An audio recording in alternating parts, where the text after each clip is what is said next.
Welcome to the Soma podcast.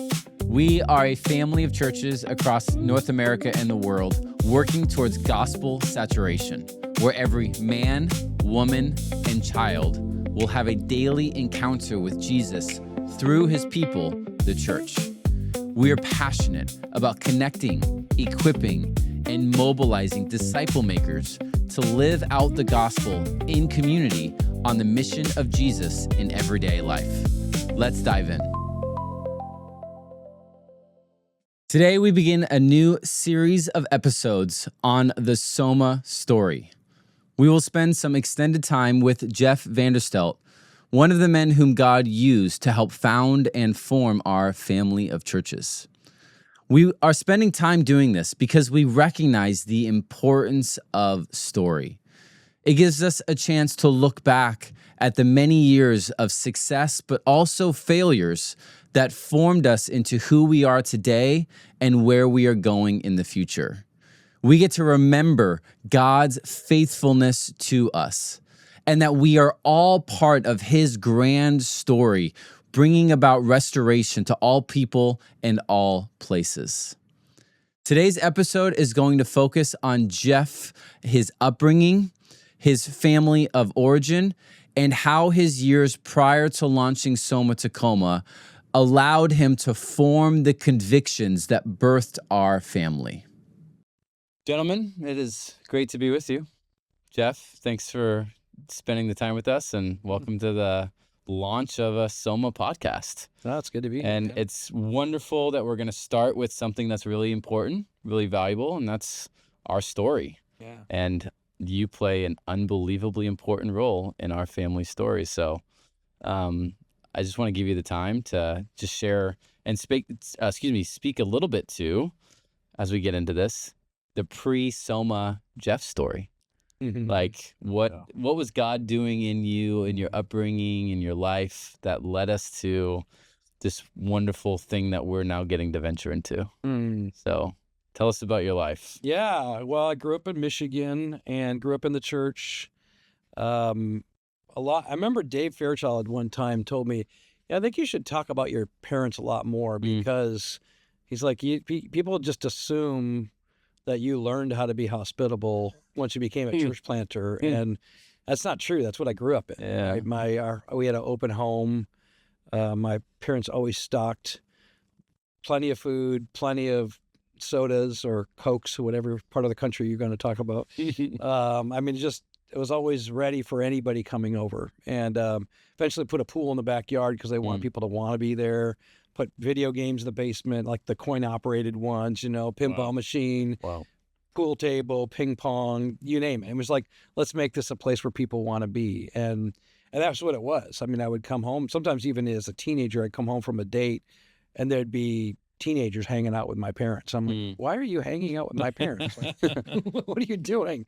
That was just normal for us. My dad would regularly, he owned his own business, kind of blue collar business, car washes, quickie lube shops, and would oftentimes have an employee that needed a place to live. So we'd give up a room and they would take over our room for sometimes a year, and so that was just very normal for us. And I think that without a doubt informed a lot of what we do in terms of our bent towards hospitality.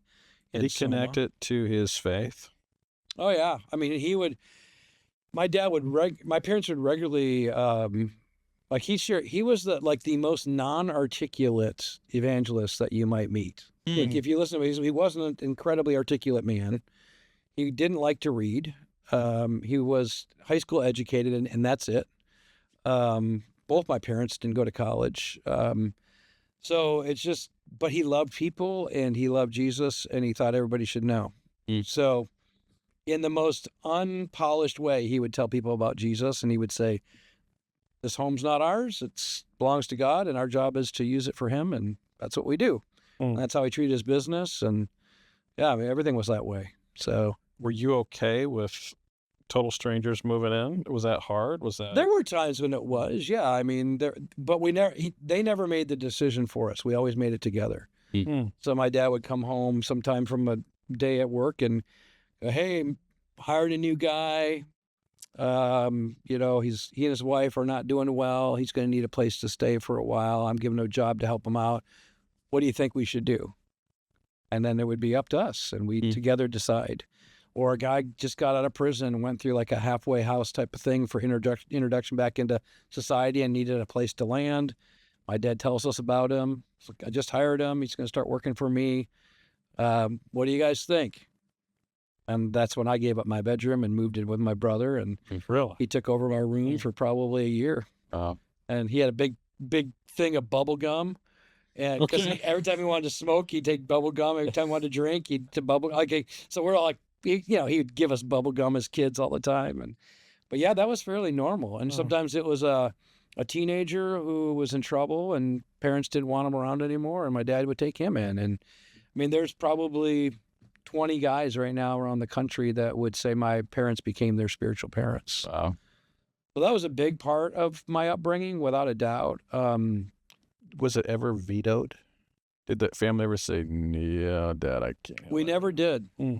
I think it was instilled in us pretty early on. Like as even really, really young kids, every Christmas we would all pick a family that we knew was in need. There was 4 boys in our family, and each boy my parents would help us. You know, this family is down, you know, they lost their job or whatever it was, single mom, you name it. And it's just say, you know, each one of you is going to pick a family. We're going to buy gifts for them. We're going to make cookies for them. We're going to bake bread for them. We're going to put together a whole box. And then we deliver basically Christmas in a box every Christmas. One night, we'd do it in one night and stop at each house. And as a boy, I mean, 5, 6, 7 years old, I remember going up to a door and just say, God has blessed us so much, and we want to bless you and give you a Christmas. So that was, I think it was so much of our culture. Like my dad was incredible. My parents were very generous. Now, reality is he's not, they're aging, they're in their 80s. He's not a wealthy man. He could have been. I think maybe if he would have kept it all to himself. Yeah. He's not poor. He's not going to die, you know, in need, but he just didn't hoard things. He gave it away. How did the church respond to their life? Well, you know, they had them serve as youth leaders at one point. I remember when we were in elementary, they were like junior high youth group leaders, and they definitely, on one hand, loved my parents' influence in the church. But the flip side of it, and I talk a little bit about this in my book Saturate, that when I was, I'm jumping ahead just a bit here, but like when I was wrestling with my position at Willow Creek as a student ministries director, I remember went fishing with my dad because I was like, I don't know if I'm up for this anymore. Maybe I was supposed to go back to business. Yeah, I grew up in that kind of entrepreneurial context. I went to school for business. That was my major. Maybe that's what I'm supposed to do. And I remember my dad saying, yeah, you know, it's crazy how the church just doesn't know what to do with their people. Like we're hiring a discipleship pastor because I guess no one in our church knows how to make disciples. And I'm like, well, what about you? He's like, what do you mean? I'm like, well, what have you been doing all your life? Like, you've been opening our home, you've been inviting people in, you've been leading people to Jesus, you've been teaching these young men how to get a job, how to have a life, how to find a wife, how to like do everything. Like, you pretty much discipled all these men. He's like, yeah, but it's not in the church. I don't think they think that counts. And that to me was a very significant moment for Not in the building. What he's doing wasn't in the building. Yeah, but so he is he was living out being the church in our home and at his workplace as good as anyone, you know? And my mom as well, both were. And, but it just quote unquote didn't count. Right. And so that for me was a moment where I'm like, wait a minute, what are we doing? If what my parents have been doing doesn't count, then what have we become? That was pretty significant. So I was brought up with it, you know, and I guess we can talk a little bit about what I ended up doing, but a little bit more about my childhood. I think that's also important is that all 4 of us were very involved in sports. You know, I grew up playing travel hockey and then soccer. And so we were on the road a lot, and we were with lots of different kinds of people. And I think that's another thing that became normal for us. It wasn't weird to be just in the world. And I mean, I saw things in some cases that I kind of wish I didn't, you know, at certain ages of my life. But I also learned how to like be a person that can be in those places and not let those places take over my life. And I think a lot of Christians don't know how to do that, right? They just live in a cul-de-sac of Christianity and don't know how to be involved and engaged in the world. And so that was just normal for us. I think that definitely shaped us as well. The hospitality, the kind of wearing Jesus on your sleeve. Like, my parents were not ashamed of Jesus. They talk about Jesus regularly. Again, not incredibly articulate, but just it still came out. And then just being in the midst of so many different lifestyles was normal for us growing up. So I think that's significant in terms of how we were shaped. Yeah. And then I eventually, God got a hold of my life in Spain. I had learned to live a dual life. That's the downside of some of my upbringing, is that our church was a very shame-based, fear-based kind of culture. And so you wanted to perform because you got rewarded. And I don't think my parents played into this as much, but I think our church culture did. And you also got publicly shamed if you did something wrong. And more in the lines of like sexuality, like if you got someone pregnant or whatever, and then you're up front, kind of they're publicly shaming you. They didn't do that for other things like greed and and pride and Gluttony.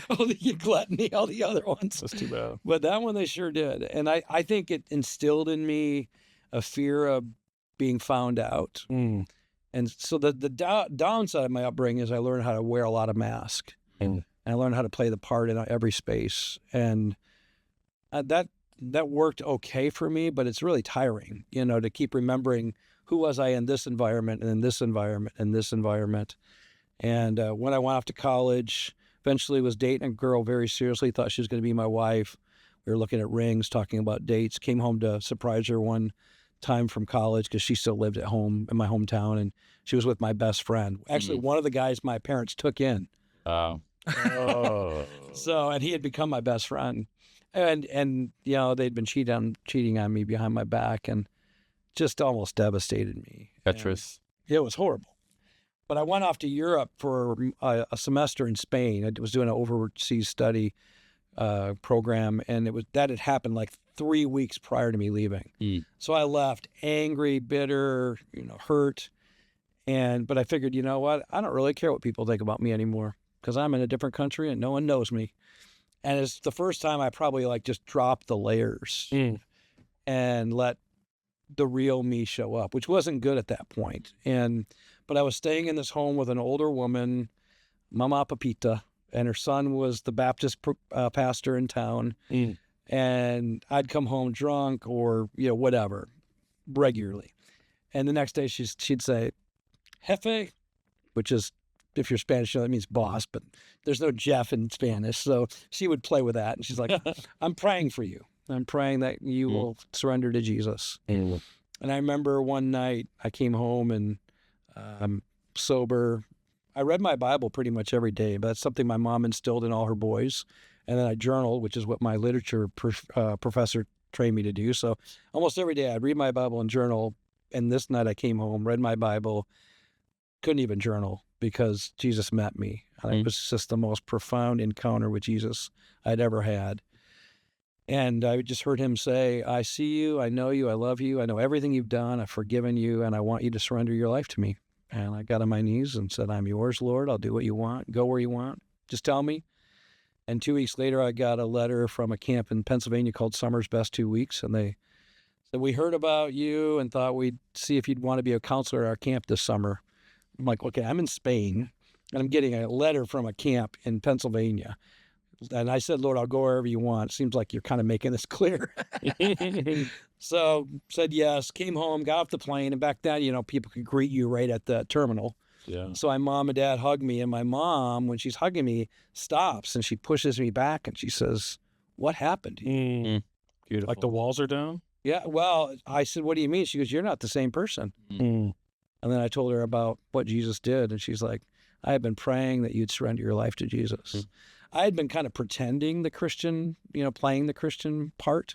I was the president of my youth group when I was in high school, but I was just playing it, and then it was real and she could tell. And yeah, from that point on, I ended up getting involved in youth ministry. That camp really revealed the gifts I had, and I loved it. I love seeing kids' lives transformed. Got into youth ministry for several years. And you guys we were mentioning earlier the Willow story. I ended up at Willow Creek at one point. If you know much about Willow Creek, and I should say before I do that, I was asked to step into some pretty broken ministries. One where the youth pastor had been sexually involved with his students, went to prison for it. So there's a bit of I'm sure that some of that's from my parents, but there's a bit of a God preparing me for stepping into places that need to change or need to be repaired or healed. You guys know my story, and certainly that's in the story. That's to come a little bit more, to say the least. A little bit later. Yeah. But Willow Creek had a falling out as well, and they knew of the church I was at prior, which was a Willow Creek Association church, and they saw what I'd stepped into and rebuilt out of that mess where the youth pastor had been involved with the students sexually.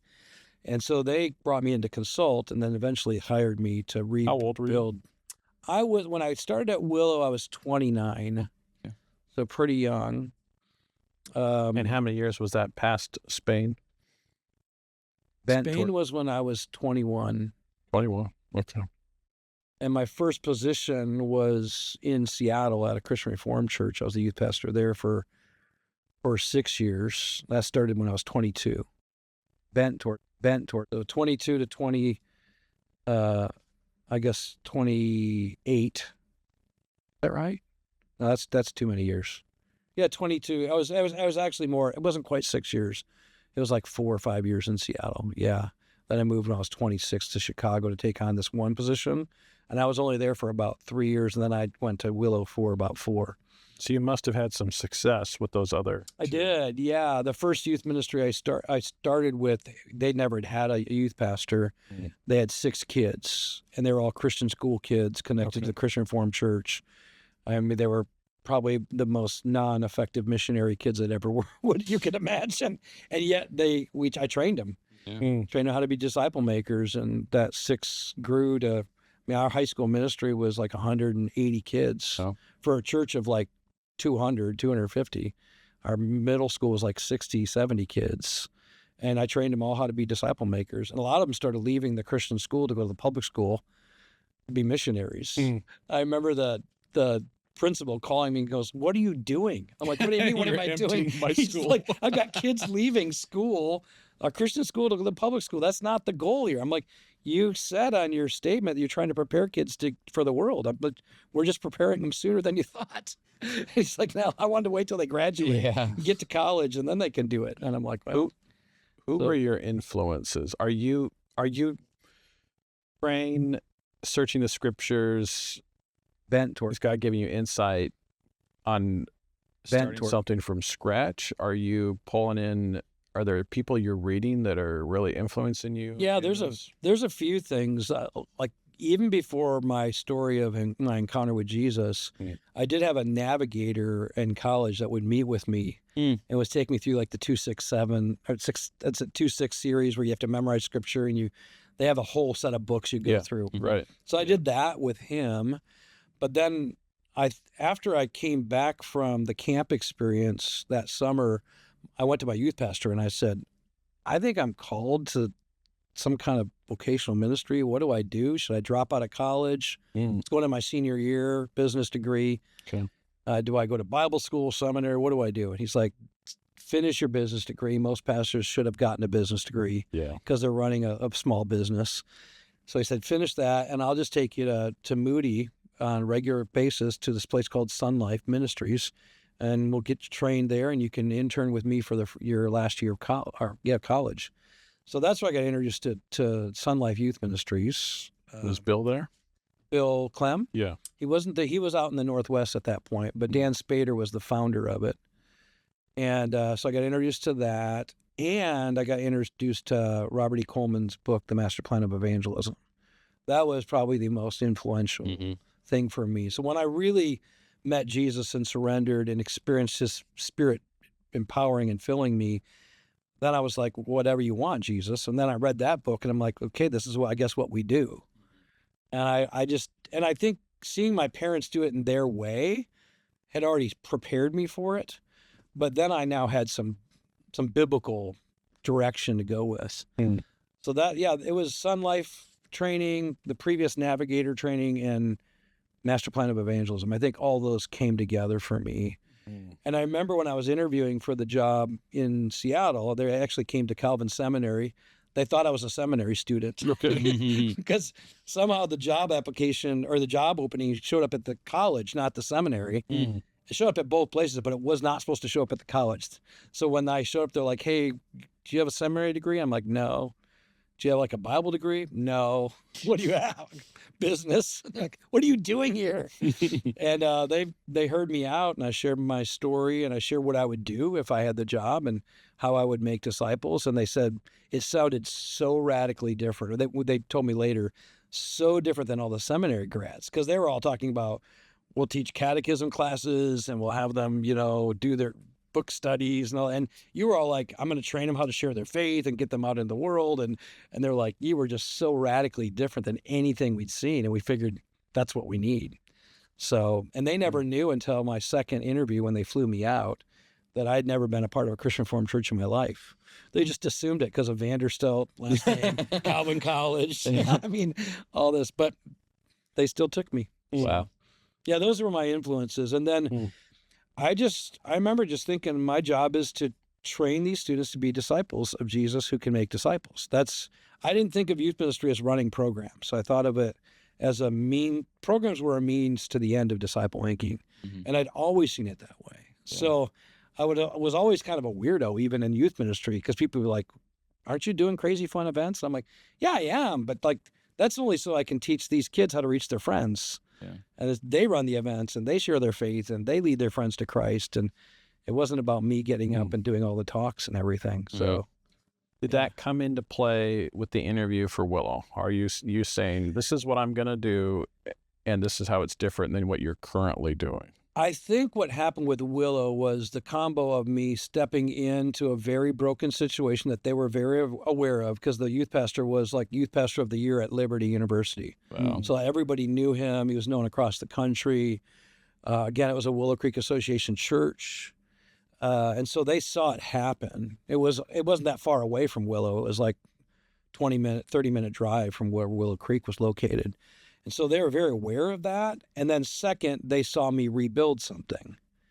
And I think in a lot of ways, it probably scratched the itch of what Hybels loved at the beginning. I mean, the origin story of Willow, it was like students were actually doing ministry and reaching their lost friends. And then all of a sudden parents are trying to find out about it. So it was a church that came out of a youth ministry. That was Willow Creek. So I think Bill must have known enough about what I was doing to be interested in me. And the guy who was over the youth ministry, who had also had a very significant falling out, the leadership of the youth ministry blew up.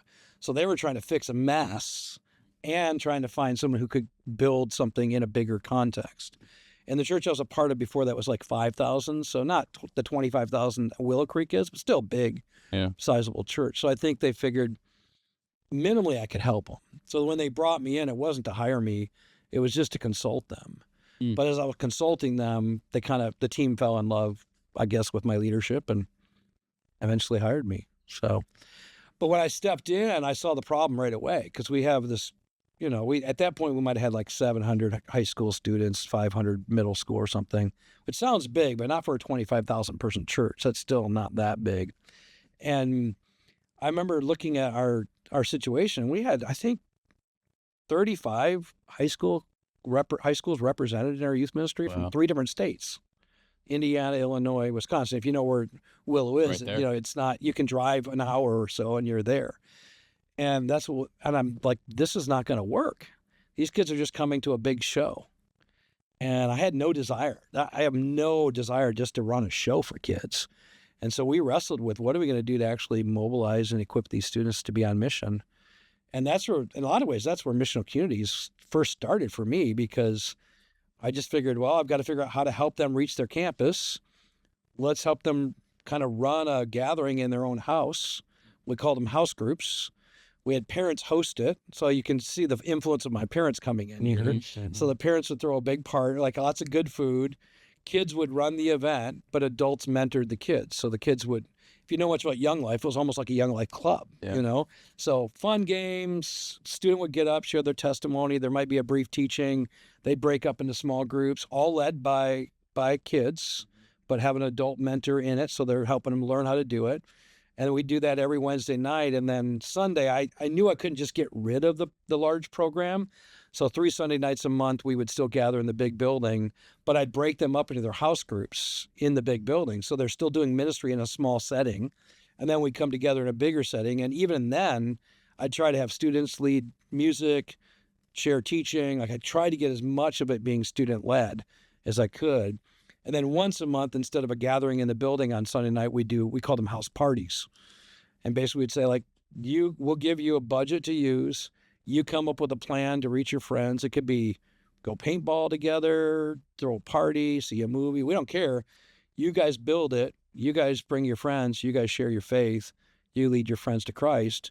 And we train them how to disciple their peers. And I remember parents would call me. One of my favorite calls was a dad. He's like, what is going on with my son? I'm like, what do you mean? He goes, my son is like leading a Bible study at school. He's led his friends to Christ. He's baptized them in the lake outside of Willow Creek. I have done nothing close to what my son's doing. I have no idea how to do it. How did you do this? I just said, we just trained him how to be a disciple of Jesus. That's our job. It's not that difficult. You could do it too. And I remember that dad goes, well, how do I learn? I go, come be a volunteer. I'll train you. And our volunteer team grew like crazy. At one point, we had 250 volunteers, like the adults, because they knew it was a development culture.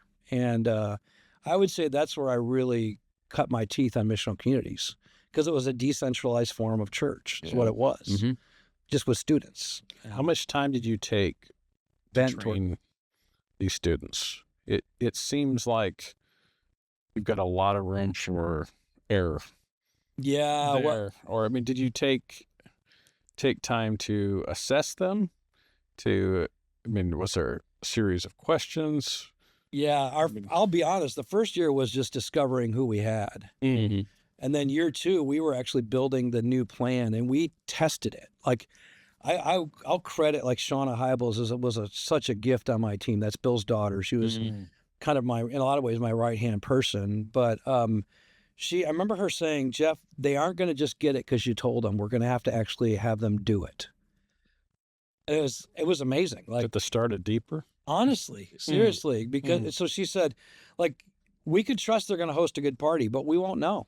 So if you ever met Shauna, she's one of the most gifted women in hospitality. Like, you go to her house for a party, it's the best party ever. So I just said, I want you to train every single family to run a party like you would. So she would literally run them through, like, try it, practice, and give you feedback. And they'd do it several times with students and parents and everybody involved. And we did that with the party side of it. We did that with the teaching side of it. We did it with the group side of it. Like, we tested everything for probably about 6 months before we assuming anything. Nothing. And that might have been and I probably have to credit both Shauna and then Aaron Nyquist is Shauna's husband. So now Shauna's Shauna Nyquist, but and then one other guy, a guy named Mike Novelli, and then Kelly Dolan. That team, we all recognized these students and adults were going to slip back into what they knew, which is just run a program. Yeah, right. Unless they tasted something different. So I think that whole team wrestled with, how are we really going to change this culture? I don't think I could have done it by myself. Like, I needed all those perspectives. And it really worked. It really worked. It was amazing. In fact, Nancy Ortberg was there leading Access, which is like the next gen ministry. And they also started, they called them house groups as well. And I can't remember how many. There had to have been like 50 house groups of like 20-somethings all over the Chicagoland area. And you could see this thing is going to become like a church planting movement. I mean, it had all the potential of that. And sadly, and this is the part that grieves me the most, we were in the middle of a big building campaign, $92 million building campaign. And I remember Bill's like, hey, I want them all back in the building. You get to have the old auditorium. We'll put millions of dollars into making whatever you want to be the most amazing youth center you can imagine. I'm like, no, we don't need it. Like, we've got what's happening is working.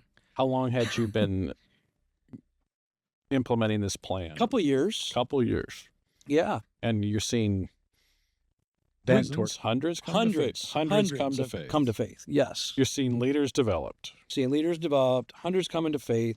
Students baptizing their friends in the lake outside of. I mean, we had more kids baptizing their friends than adults because we wanted them to be disciple makers. So, like, if you led someone to Christ, get in the water and baptize them. I mean, it was so much fun. And then Bill just wanted it all back in the building, and he began to. It was pretty clear he was going to force us to shut down all the house groups. And I'm like, I just can't do this anymore. And that's when I went and had the conversation with my dad. So I'm like, okay, if we can't keep doing this kind of work, why am I in the church? And I was wrestling with going back to business and just going, I'll just do what I'm doing with these kids in the business world, and I'll just start all these little pockets of community of faith in the business world. Like, if the church doesn't want to do it, we'll do it that way. So I'm ready to be done. And I had that great conversation with my dad. And I remember said, we're hiring a discipleship pastor. I'm like, Dad, why would you do that? The whole church is supposed to be discipleship. It's not one program. And I remember I kept having those kinds of conversations, and something was getting birthed in me for the church. And then Bill Clem, who you mentioned earlier, calls me and he said, hey, would you come back to Seattle? I said, you have no idea. I just turned in my resignation yesterday. I think I'm done. I just don't know if I can do this anymore. Sorry to interrupt. Does pushback to Bill look like? Is he bent toward? I can't imagine him asking you for your input into his plan to undecentralize the youth group. Well, here's Bill Hybels you're talking about, not Bill Clem. Yeah. Right. Originally he really struggled with it. And I said, and I think because I kept the Sunday gathering, he was willing to let us experiment. And then when he saw the number of kids coming to faith, he couldn't argue against that. He really did love that. Yeah. Because he's an evangelist, but he was really nervous when I said, I don't need the building. I think that's what tripped him, because you got to imagine he's trying to raise $92 million. They're going to go into an even bigger sanctuary. Part of the push was the youth need a bigger space. And I'm going like, I don't think we do. And now we have 4 campuses. Willow's got 4 different campuses. And I said, I'm not going to put me on video on 3 different places. We're going to have students raised up. We're going to have localized expressions even there. And so I was going in a very different direction than he was going. And the writing was on the wall. I remember he and I were starting to have a lot of tension. And it wasn't just around that. There were other things too, which we don't need to get into now. But it just became really apparent. We have very different perspectives of the church and deep, deep ecclesiological differences. And yet what I loved about him was his passion for the lost. Yeah. Like that part was what it's what probably got me there. Yep. And without a doubt, it shaped me. There's no doubt about it. And he as a leader shaped me in some good ways, and other ways were painful, honestly. But I remember, like, even another thing he said to me that shaped, and you guys will catch this because you'll see it in my life.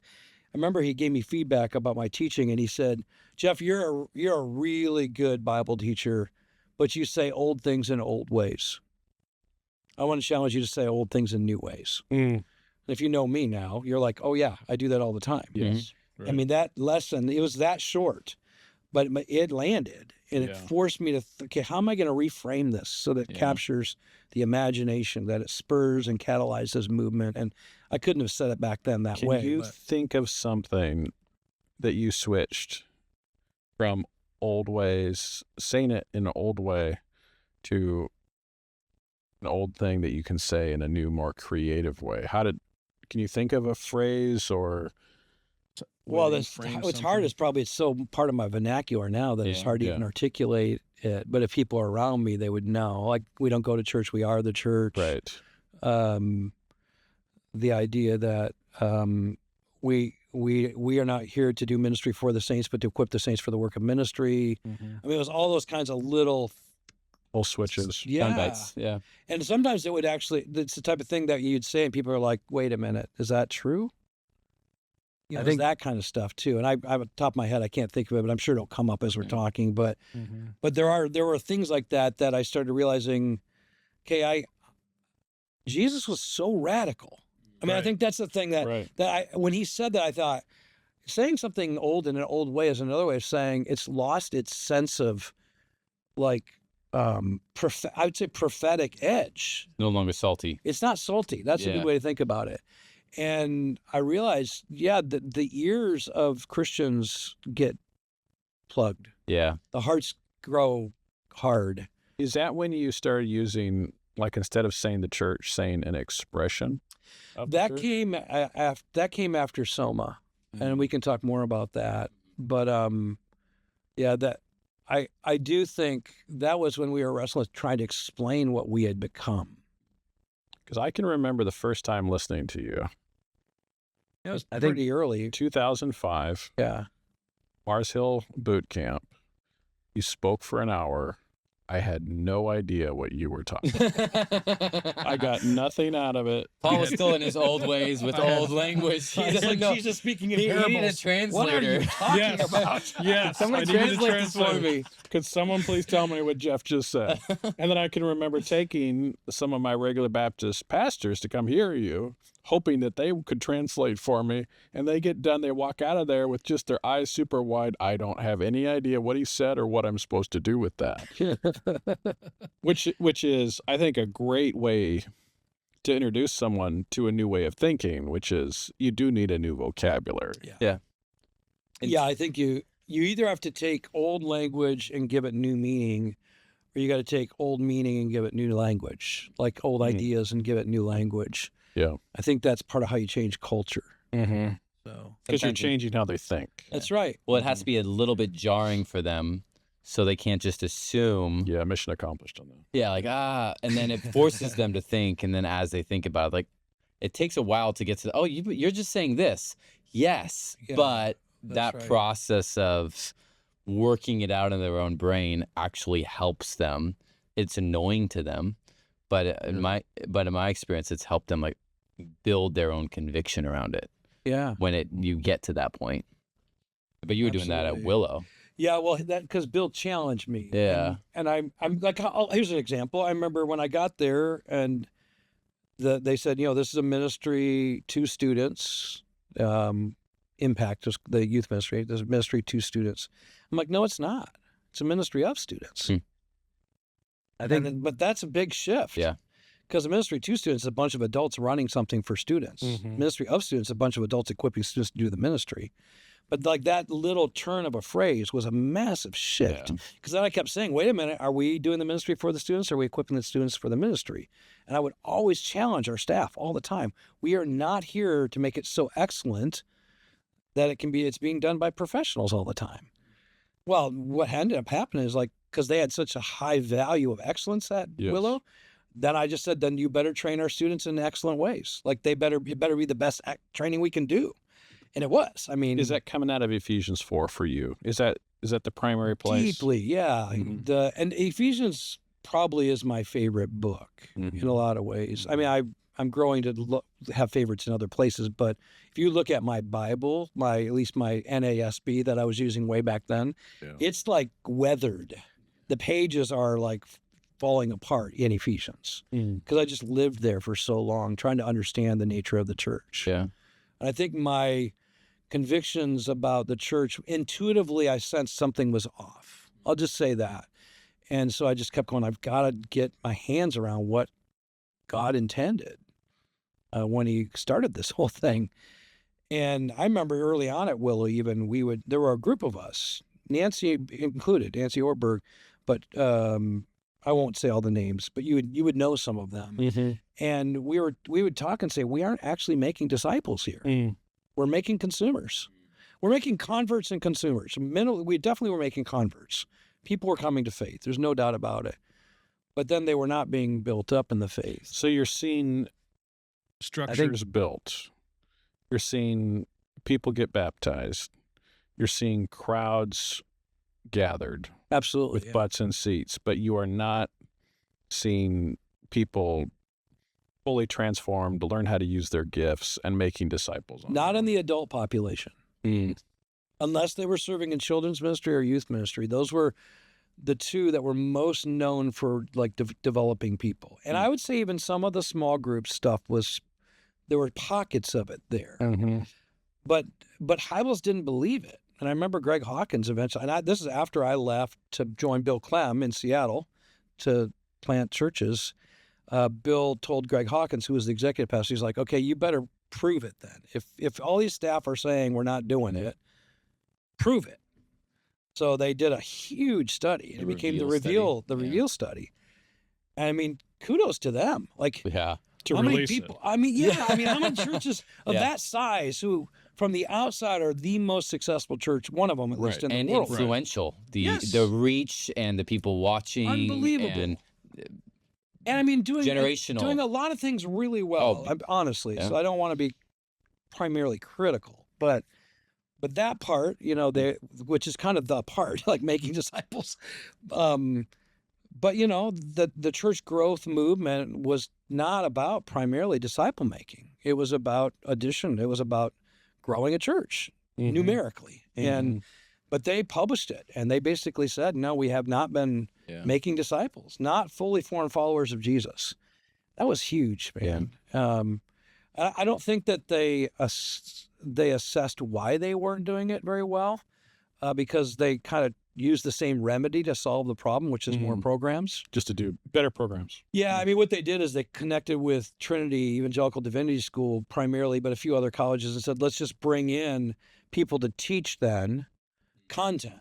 So they added a lot of great content, but it's like, that's not how you make disciples. You don't make disciples by giving them content. You make disciples by doing real life together. Yeah. And that's where the life on life, life in community, life on mission kind of convictions, I think, really were established for me, is because I saw it happen with students when we did it with them. We didn't teach a bunch of classes. There wasn't a ton of like didactic training we did with kids. We did some. Most of it was life on life. It was actually doing the ministry with them. Yeah. And expecting them to do it. That's the other side, is we expected them to do it. And I don't think, I mean, this, I would say this is probably at the heart of part of why Soma is who we are, or at least some undergirding convictions. I don't think a lot of pastors think their people will do it. Right. And when we started Soma, it was like, no, we're not going to live with that anymore. Yeah. We're not going to be okay if Christians aren't disciple makers. At least that was in my heart when we started. And I think that was significant in how we formed and started the whole thing. At what point does gospel centrality enter into like the centerpiece? Because that's so foundational for us. I know there's a national conversation happening around the same time, but like in the way, because we've been talking a little bit structural of things, but like, and I haven't even started with how we started Soma.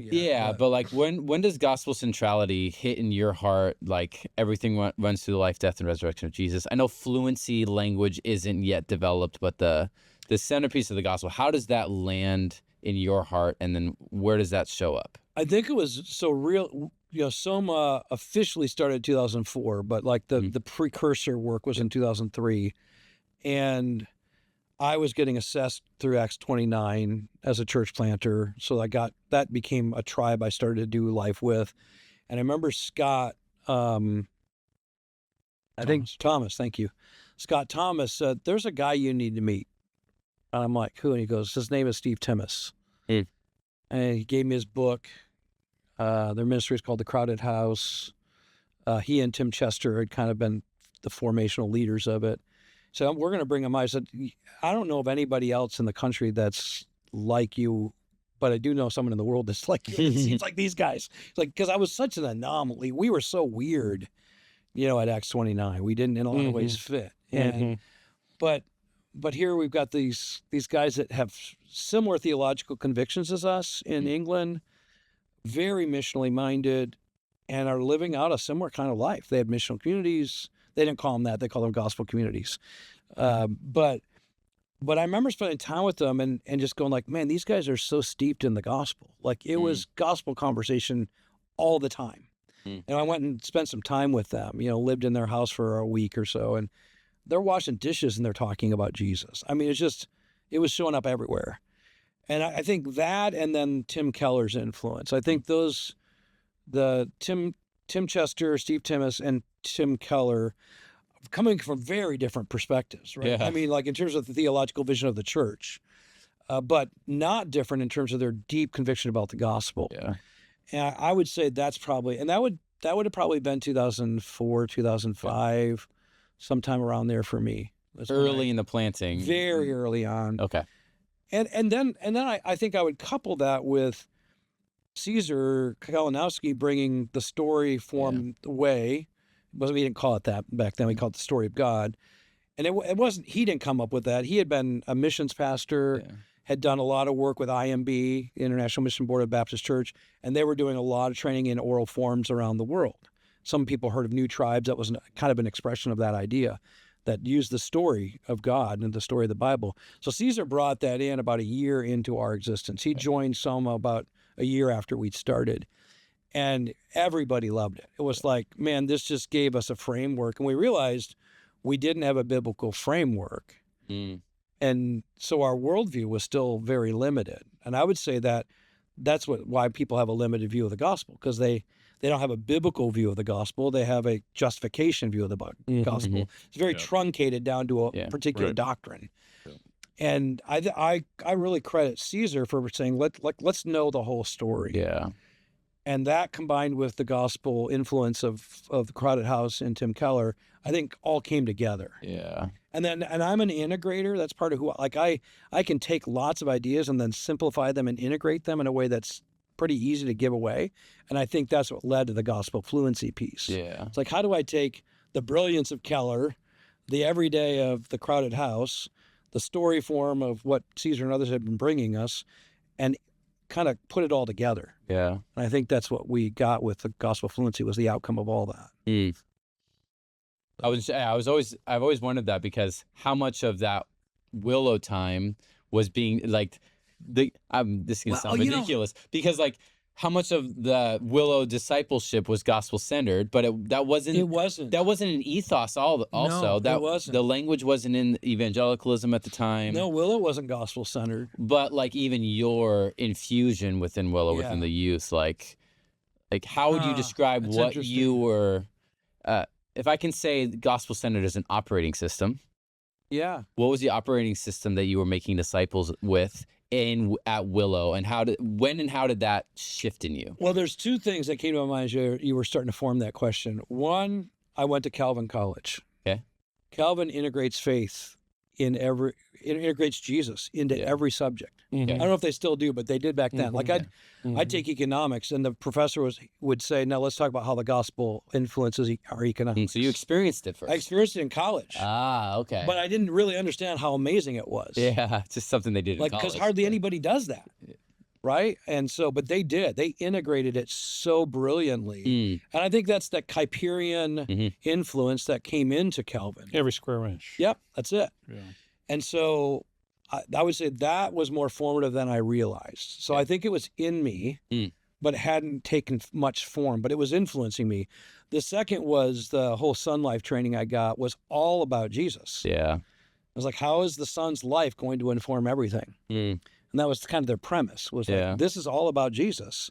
Now, my critique of it was that sometimes it would get to like, we just go do the things of Jesus that Jesus did, and sometimes lack the what did Jesus do to make it possible so I could do that. So, but I think those two were very formative in ways that now I can look back and see.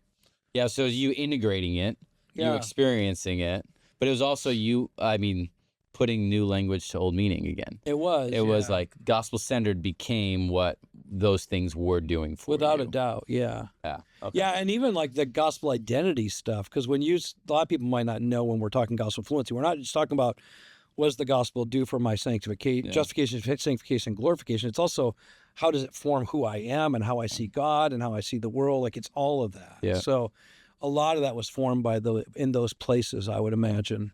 So, yeah. So take us back to the story. Bill Clem brings you back to Seattle. Bill calls me. He calls you out. He's like, hey, you want to come back to Seattle? And I'm like, I don't know. He's like, I don't know if I want to work for a church anymore. Honestly, because it had been pretty painful what I went through at the end with Willow. And, but he said, what if we planted a church that planted a church that planted a church, and we just kept planting churches until Seattle to Tacoma was filled with churches on mission, and we'll call it Centrifuge. And I'm like, you got me. Because I remember me and Nancy Ortberg and others, we were like, man, this could fill all of Chicagoland, what we're doing. Mm. Like these kids, these 20-somethings, like this could reach the whole city. And we could work with churches. And we were, I would send teams of my kids out to other churches to serve youth ministries that didn't have the assets that I had, all these talented musicians. And so we were giving away our kids all the time to serve other churches. That was already in my heart, was working together. And, it felt like we were going in a different direction. And so Bill, I think that was from the Spirit. Like, I think he was just speaking into what the Spirit had already been birthing in me, which was a bigger view of the church in terms of it can be a group of people all over the place working together, a missional heartbeat for the church. And that was Bill's influence. He had become a mentor of mine through Sun Life because he eventually became the North American director for Sun Life. So he was a significant voice in my life. And so he called me back. We started, the first church he had already kind of started was called Doxa. He was also helping to kind of rebirth a church where the Jeff and Karen Wall were a part of in Kent, I think. Kind of Kent's Federal Way. Des Moines. Yeah. Military Road. Yeah, for anybody Cornerstone that Church. really It's cares. Cornerstone Church. So they were there. Bill was in West Seattle. And he said, we want to make you an elder and leaving. And that what that meant is come be in leadership, but you're not staying. We're going to send you out. And I love that heartbeat, right? Like from the very beginning, it's like he could have just hoarded me. And instead he's like, no, we're going to send you. And so I was with him for not very long, and it became clear that we were going to start something in Seattle. Not Seattle, Tacoma. Jane's like, she's from Seattle. She's like, I'll move anywhere but Tacoma. Yeah, that sounds like a Seattle girl. Yeah. So we moved to Federal Way, right on the edge, northeast, right next to northeast Tacoma, Federal Way area.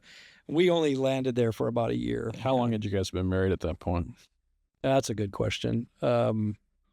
You met her the first time you Yeah, I came met to her when I Seattle? first moved to Seattle. I got married when I was 23. She was 20. So now I'm 33. It's 10 years later. So, yeah. And we had just had our firstborn. Took us 10 years to have our first Haley. So we're traveling across the country in a beat-up minivan. We didn't own anything hardly. And we cashed in what little retirement I had saved up to start Soma. Like we cashed it all in. Like I didn't have anything else. The only people that were funding me were high school kids because I went and tried to raise money at Willow and no one would support it because they had never cultivated a culture for church planting. So when I said, well, I want to go plant a church in Seattle, they're like, no, why would you do that? Stay here and keep working at Willow. I'm like, no. And nobody, my small group was made up mostly of millionaires at Willow Creek and not one of them gave me anything. Wow. But I was all high school students that funded us, and that wasn't very much. I don't think some college students. I don't think you had to say that, but so we cashed in our 403B and just put it in the bank and said, I don't know what's going to happen. I remember Bill Clem saying, I don't have a paycheck for you. I don't have an insurance packet for you. I got nothing but me. And if you starve, I'll starve. That's how we're going to do this. So that's what I convinced my wife we were going to go do. God bless that woman. Oh, man. And God took care of us, but eventually Grace Community Church in Auburn was looking for a church planter. They sent a guy named Jay Diller to Boca Raton to one of the Acts 29 boot camps. Bill Clem happens to be there. He calls me. He's like, hey, I think I might have found your funding. And this is after I'd already landed in Seattle. We were living in the basement of a single mom, Janie and I and Haley. We had a bedroom, and then we shared her kitchen and her house with her. And he's like, I think I might have found your funding. I had to go all the way to Boca Raton to find somebody in Auburn. Jeez. And they had money that they had saved, but they didn't know how to raise up a church planter. So they said, but you have to go through Acts 29 assessment. So that's how I got connected to Acts 29. And then Grace really, I still celebrate that church because they funded the beginning of Soma. Grace in Auburn. Yeah. Now Jesse is there. Yeah. So, yeah. So that's how we got started. And, I learned a lot watching Bill plant a church, and there were things that I thought he did really, really well. And there's other things I saw that just like we all do, like you learn while you're watching somebody else. And, you're seeing some of the old trappings of falling into program thinking, even though he was as good a disciple maker as anybody I know. But it's just hard. Like the church slips back into the groove, right? We did some amazing things, started a cafe, a music venue out in West Seattle. There was some incredible work done there. So just learned a ton, but I also saw how hard it is to get church people to learn how to be disciple makers because they fall back into their patterns. So when we started Soma, the thing I kept saying is, one, I don't want to recruit a bunch of people because if I get too many church people, this is going to be really hard to do because that's just more people I got to convince to be disciple makers. So I want a very small core and I want to train them long enough until I know they've got it. So that's how we started. Mark got me up at Driscoll got me up in Marceau and said, hey, this is Jeff Vanderstelt. He's a rock star. Whatever he does is going to be huge. You should join him. And I'm like, that's not what I want. And so I got a call from a small group of people who were driving from Tacoma to Ballard to be a part of Marceau. And that became part of the core. But I was really clear with them, this is not going to look like what you're used to. And so I don't want you to be a part of this if you don't want to be disciple makers. I was almost trying to convince people not to join us so I wouldn't get the wrong people. Called up a few of my previous students as well that I had been, led back in Seattle. So Todd and Sandra Chamberlain, Aaron Spiro, and he had since gotten married to Stephanie. And there were a few others, but those were some core. I got one couple from Grace Community Church, Ray and Diane Dodd. Man, what amazing. He's no longer with us. He's since gone to be with Jesus, but that's the only couple I got from that huge church. I had a lot of people come and kick the tires, but I think they were like, "Oh, this is going to be hard." And but I convinced Ray and Diane to join us. We probably got about 8 couples from the Marceau influence that joined us. So it wasn't very big, pretty small core when we started. What were you teaching? So you talked about the students taking 6 months to train these student leaders. Was that a similar timeline? Yeah, it took us almost a year. Okay. They did 3 months of testing, honestly, to see if they really were supposed to be the right people before we started formally training. And I mean, there was a lot of things I did just to make sure, that they knew what they were getting into. And that was like fall of 2003. So like fall to December, that was a process of trying to figure out who's going to be a part of this. And then January 2004, I really kicked it into gear and just said, we're going to start meeting every week. I want you to stop attending whatever church you're a part of. I want this to be your life. Like, don't be a part of another church and try to double dip. And I'm going to do my best to train you in everything I think you're going to need to know to be able to lead something yourself. And I kept saying it, and I didn't know what we were going to call it. At first I called it house groups because that's what I knew. Yeah. And so it's like, we always did it around a meal.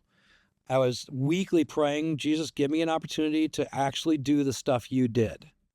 I mean, I was like desperate. I'm like, I don't think I can write a curriculum for healing if there's nobody who needs healing, right? So we got to actually heal somebody, or casting out a demon. That's got to really happen, or like doing parties with lost people, or whatever. So it was like everything that I thought you needed to do to follow the way of Jesus. I was praying God would give us a real situation, not just a classroom.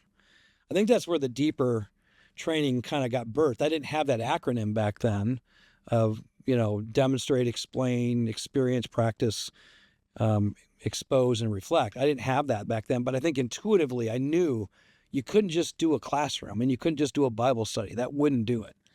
So God gave us all those things. I mean, Stephanie's brother had brain cancer. She calls me, hey, I know one of the things you want to teach us in is how to heal the sick. So I think we have an opportunity. Can he come? Like, yeah, have him come an hour late.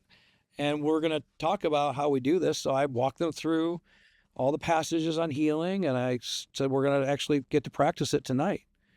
And so he shows up. At what point are you telling yourself, this is crazy? Oh, yeah. I mean, are you battling with, I'm just thinking to yourself, why don't you start with a cold? Or a sinus infection instead of brain cancer.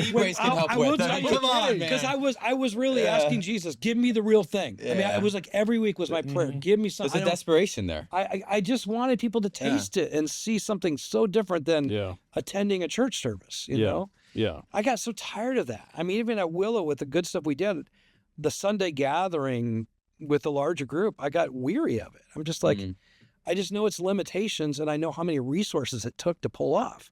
So I'm like, I just don't want to repeat that again. So I think I think when you get to a place where you're that convinced and convicted, the cost isn't that big of a deal anymore. At least it wasn't for me. I'm just like, I can't go back. You wanted radical. I wanted something. You wanted so to live different. by faith. Yeah. I wanted to. I mean, I honestly kept reading Acts and going, why aren't we getting to have this? Mm-hmm. I still feel that way deeply in my being. Like I think it's there for a reason. Yeah. So I don't think it's just supposed to be a historical account. I think it's also to tell us how Jesus does it and what he does with his people when they commit to him. So yeah, I mean, that night, I mean, her brother shows up and I said, well, we're going to, we believe Jesus heals, and we believe the most important thing is your heart, not just your body. So we want to start with you. Where are you at with him? And do you want to confess any sin before the Lord and get right with him? That's how I started. Like, I don't know where I got that kind of boldness, but it was there. And he gets on his knees in front of us and just starts confessing his sin. Really? I was blown away. I didn't think he was going to do it. His dad's there. In front of total strangers. Yes. His dad and his sister are there. So Okay. Stephanie, and his dad's not a believer. Okay. So he's watching this whole thing. And we pray over him. And sure enough, he gets healed. Wow. When did you know that he was healed? It was like a month later. Now, to be fair, he ended up dying like 15 years or so. I don't know, it was 5 years ago, 15 years later. But there was momentary, got rid of the cancer. Yeah, it did. And what did the doctors say? It was a miracle. Yeah. So then Are you testing him on this, Paul? So then so here's what's so cool. So he's still like weak, because he had gone through all the brain, what it did destroy his body, right? Yeah. And so we're after that time of prayer, we end up going over his house and we're cleaning up his yard and we're replacing drywall and we're painting, and his dad's out there watching us. I'm power washing the driveway, and he's like, "Why are you doing this?" And here I am with our core. Yeah. They're getting to experience this. Yeah. And they watched me get to share the gospel right there on the spot. I'm like, Lord, this is what I wanted. Yeah. I wanted real live training, and we got it. So why don't Christians, why do we settle for a Bible study with application none of us intend to fall through with if living by faith is an option for us? Yeah, I feel like we fall back into the Pharisaical way that we think knowing ideas is what Christianity is about. Knowing the right answers. Yeah, that's right. And man, that's not life-giving. No. Sadly, Paul says it puffs up. Like that kind of knowledge just, Yeah, it does. it doesn't lead to love. Mm-hmm. Yeah, I don't know. I think maybe it's the way we train pastors. We train pastors in ideas. I'm interacting with a seminary right now, and they are thankfully saying, we know how to train theologians, but we have not learned how to train disciple makers. And if you look at most theological curriculum, or like if you're going to get your master's at seminary, hardly any of it requires you to go do what I'm talking about. Like, when's the last time you were like, yeah, our class went out and we healed the sick, and we went out and cast out demons, and we walked the streets and preached the gospel, and we were required to open our homes and invite people to live with us, and we had to do table fellowship with non-Christians. Like those were our assignments in our test. It's like, it seems like that probably should be what you have to do to learn how to be a pastor. But it's not what we're doing. We're not doing that. We're just, we're having professors teach us how to do what they're doing. Yeah. Which is stand in front of a group of people and talk. Yeah. And that's not how you make disciples. How did the people respond that are in your Jeff Vanderstelt Christianity 101 class that you've asked them to leave their church and leave what they're doing and commit to this, and we're going to talk about healing, and then we're going to pray over this total stranger, and we're going to fix his house, care for him, we're going to look like family, we're going to live out their servant identity, we're going to be missionaries. How did they respond when he comes back and says, okay, the cancer is gone? They were blown away. Yeah. And what I want to make sure we highlight is like, that was just one of many lessons. And I think I'm glad you're asking the question, Paul, because I think a lot of Christians have never even seen that, sadly. Right. But if we're not careful, then we make it about that. And like, I have really good friends, Alex and Hannah Absalom, who do this incredible teaching on how to be naturally supernatural, right? How to walk in this way. Right. And it's not weird for them. It's so normal. And I felt like that's what we were starting to experience, was like, oh, this could be normal. And what they always say is the goal is not healing. The goal is an encounter with the Father's love. And I think that's what captured us more. It wasn't, I mean, that was amazing seeing what happened. But he got loved by a community. That's way more powerful. He got loved in the everyday stuff That's of right. life. Yeah. Just 1,000 small choices. Yeah, and he's one of hundreds that got loved that way. And I think that, to answer your question, how do people respond? I think there were some who were like, I'd rather go back to what it was. And I think that does happen. Extraordinary. It's like, this is too much. This is going to require too much. I think that, honestly, that's in some people's hearts. It's like, I think it was, Keller might even said this, like, when you realize that Jesus gave his all for you, then you realize he can ask his all from you. And that might not have been the way he said it, but it's the concept's like, when you start to realize that he literally laid down his entire life for you, then you realize there's nothing he can't ask from you.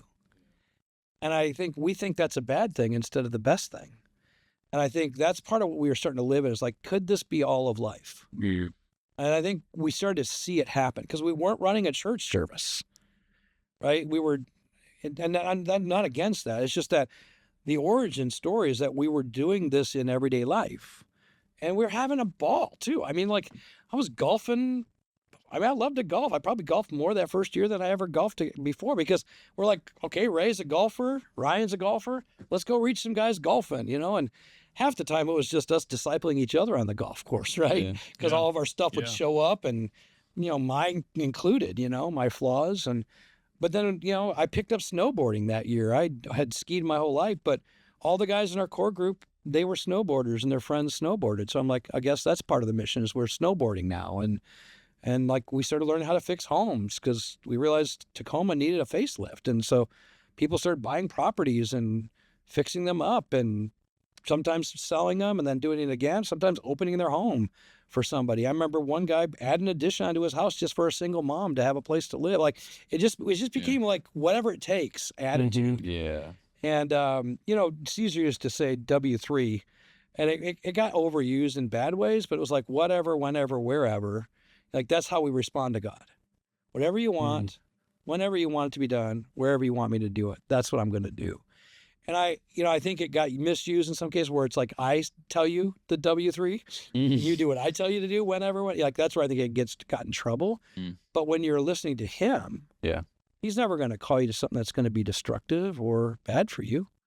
How did you teach them how to hear God's voice in those 3 W's? Christian. I don't think we did that well of a job early on. I think we got better at it. One of my mistakes, when I look back, is I'm a highly intuitive leader. Yes. And I assumed that level of intuition for other people. So your prophetic gift means that yeah, I'm probably apostolic prophetic mix somewhere, but I've got some evangelism in there too. So some, yeah, yeah. I just think about my experience with you is that you have the ability often to hear God's voice, but early on you're saying that was hard to teach others how to do the same. Yeah, I had a pretty remarkable encounter. If we're going to back up, my very first youth ministry in Seattle, I had one of my interns, his name is Sean. He was part of this Pentecostal Bible school in Seattle. And they were having these prayer meetings all the time. And he'd come back, and it's amazing. People are speaking in tongues, and, there's prophecy and healing. And I'm like, I don't want anything to do with that. Because I was a cessationist. I'd grown up like thinking that stuff ended when the Bible was written. Why would you need that anymore, right? Again, now think about that. When you primarily think it's all about knowing the Bible and studying the Bible, then the Spirit's job is done once the Bible's written. Yeah. Right now, I know people would push back and go, no, he still illumines it and, makes it real and convicts you. And I get that. But that's fundamentally where they tie it to the Word, not to all the other things you said the Spirit would do. Yes. And so I had a really truncated view of it. And I remember Sean said, well, I'm just praying for you that the Lord would really break in and change you. And I'm like, you little punk. And sure enough, one morning in my extended prayer time, I had a high school senior challenge me. He said, our church, he was part of another Assembly of God church. He said, our church is committing to an hour of prayer every day. They were going through Dick Eastman's book, The Hour That Changed the World. He said, I just want to encourage you to join me. Would you be willing to commit 1 year of 1 hour of prayer every day? Wow. And I'm like, this is a high school senior challenging me as his youth pastor to do this. I'm like, I'm not going to be shown up by, I'm sure my pride was in that. But I committed to God that. used it a little bit. I committed to it. And like there's, he just used the prayer wheel. There's 5 minutes, 12 5-minute segments.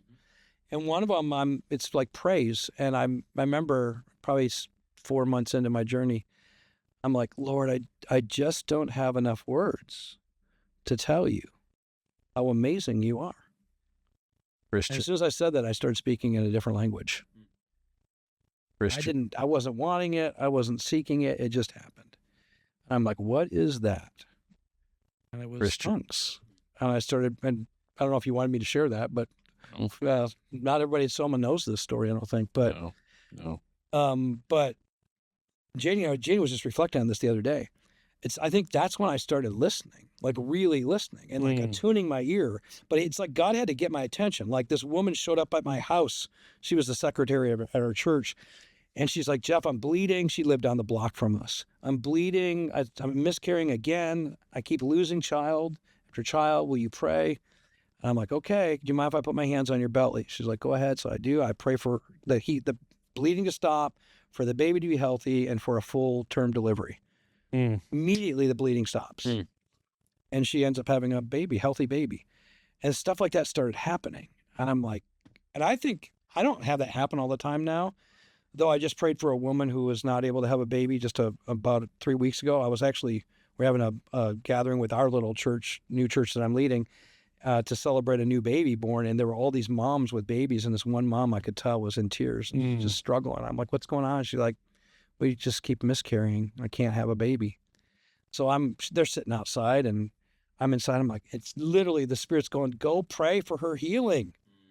I'm like, and I'll be honest, I'm reluctant about this stuff a lot because I don't want to disappoint people. And so I struggle with that. Yes. And that's where Alex Appleson has been super helpful for me.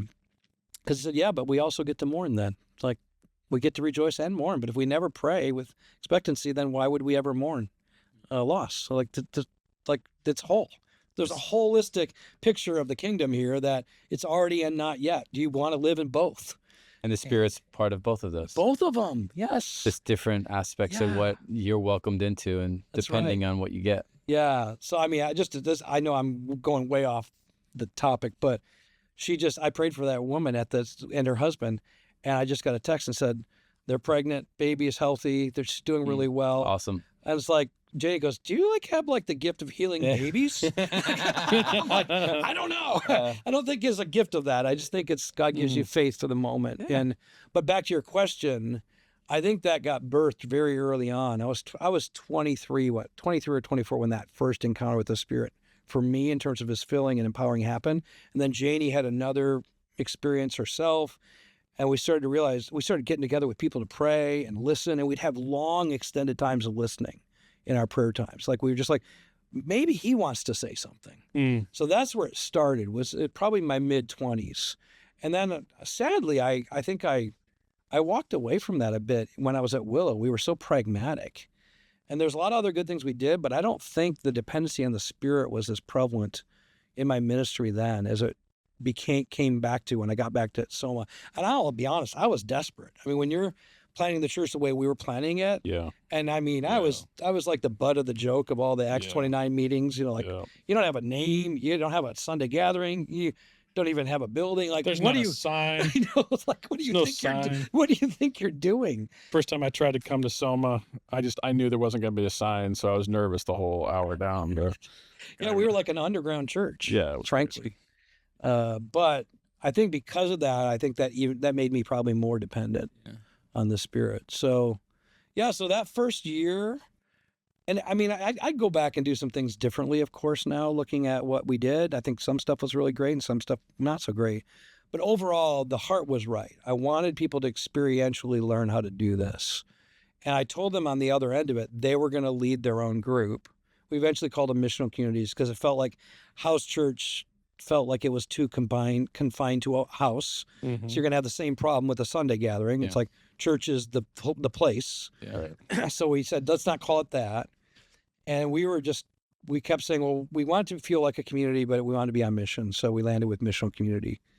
So it was like now fall of 2004, we launched 4 missional communities. That was kind of the official start of Soma. Where were those 4 in Tacoma? Your house, So like your mine neighborhood with a wedge? I led one. Josh and Whitney and Ryan and Erica led one in Hilltop. Yeah. Todd and Sandra led one in South Tacoma.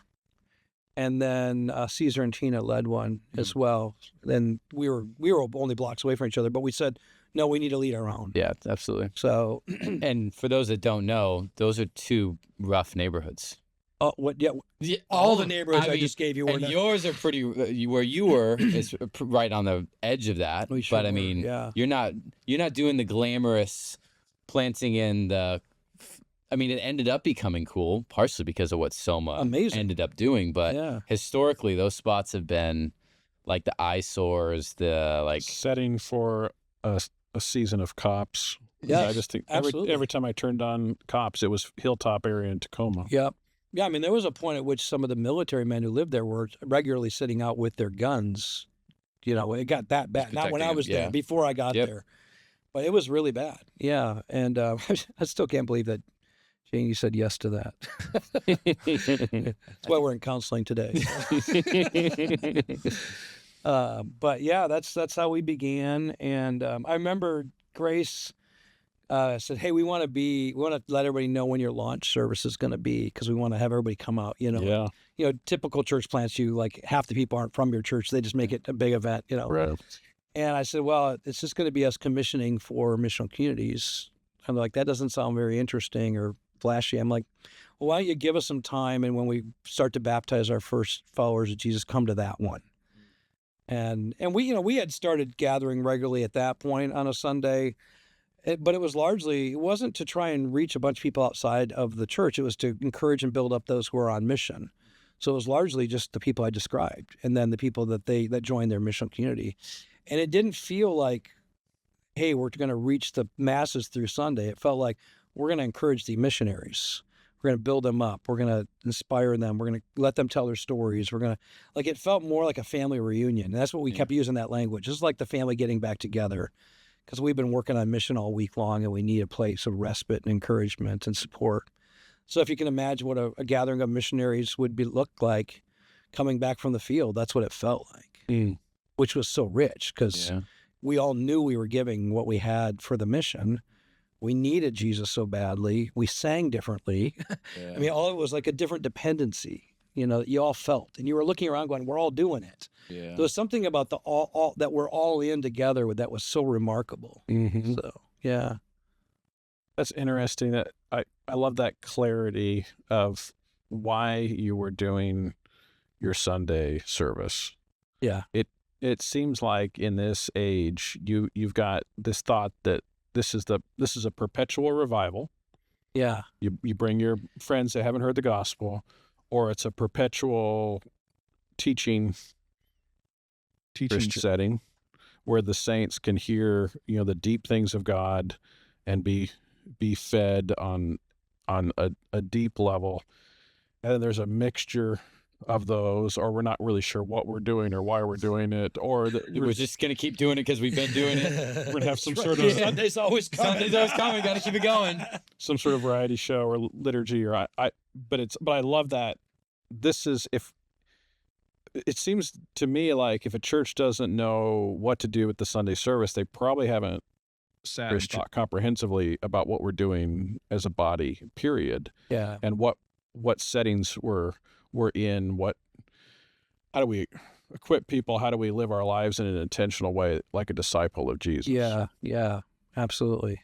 Yeah, I think, some of the things that were really key for us, as you were talking, I was sitting there thinking, what were some principles? Because, and I really want to credit some key people. Like, I think Caesar and Tina were, they shaped our hospitality culture more than anybody. Like, even though I grew up with it, they were masters of it. Yes, right? Agreed. And his missionary experience, like being a missions pastor, I think did inform us, because he and I would have these conversations. And it kind of goes back to like when we were in Chicago, and I didn't even tell the origin story of them. We met them at the church before Willow Creek. He was at Christ Community Church. And we just loved having parties with them because they threw parties better than anybody. And we introduced them to how to actually start pairing wine with right food and all that. They didn't know anything about that when we started. Those novices. Yes. I think we were the first ones to bring wine to the party. But I remember we'd sit around in their house having these, and Tina was an amazing cook. We'd have these like 3, 4, 5 course meals. And I remember one time we were having this conversation, it's like, this is like the kingdom.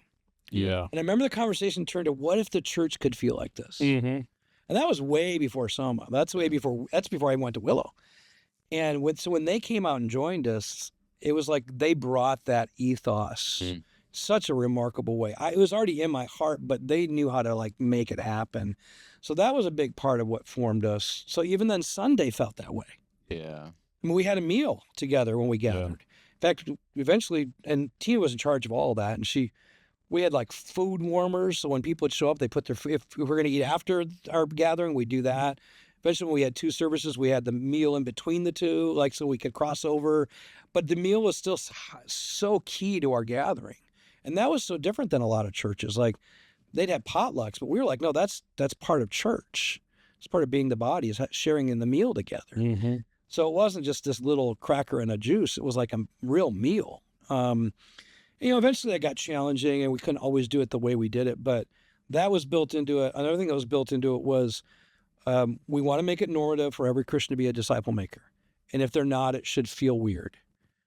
So, maybe they're just young and they're mature, and that's okay, but they shouldn't feel like that's perpetually okay. So that was a principle. The third principle was we need to train people in such a way that if they're with us for 3 years, they should be able to go and reproduce this somewhere else in the world. That was a lot of Caesar's influence, but also I think some of mine too, in terms of like the early formational stuff that I got that I already referenced. And so that was deep in our cultures. Like, then how do we train people in a way that they could go do it somewhere else? And partly we're in a military town, so you only have people for 2 to 3 years. Right.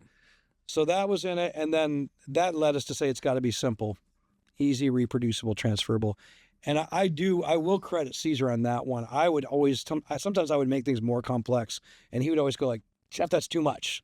We got to simplify it. And his strength was communications and marketing and helping people get something and message something. And so I think he forced us to keep it limited in terms of how much we were adding to the plate all the time. So those are some things that shaped our Sunday. Because then we're like, why are we doing this? Yes. Because we're never commanded in Scripture to have a Sunday gathering. Right? Christian. Now you got Hebrews, do not get up meeting together. That's not the same thing as throw a Sunday gathering with a pulpit and music and children's. Like, that's not in the Scripture. You've just gone, just so it's clear, from preaching to meddling. I know I'm meddling. I just know he's going to say it now. I know I'm meddling. Yeah. But it's like, it's not there. Thanks for that stereo. It's not there. It's really good. And people will always take, Acts 2 and go, oh, look at what they did. They, met together and, devoted to the apostles' teaching, which means they obeyed it, not just sat around and talked about it. But if you really look at Acts 2 and where it came out of, which is the pouring out of the Spirit and Pentecost, and what it led to was a movement. Yeah. It's just, they didn't stay there. Yeah. The Spirit actually that was the launching pad. The Spirit actually kicked them out of it. Yeah, it's like persecution drove you're trying them to out. Stay there. That's part of the problem for that moment. Yeah. So I think that was another thing: is what if church could be a movement? The people of God could be a movement. What if the gathering is of missionaries, not just attracting people?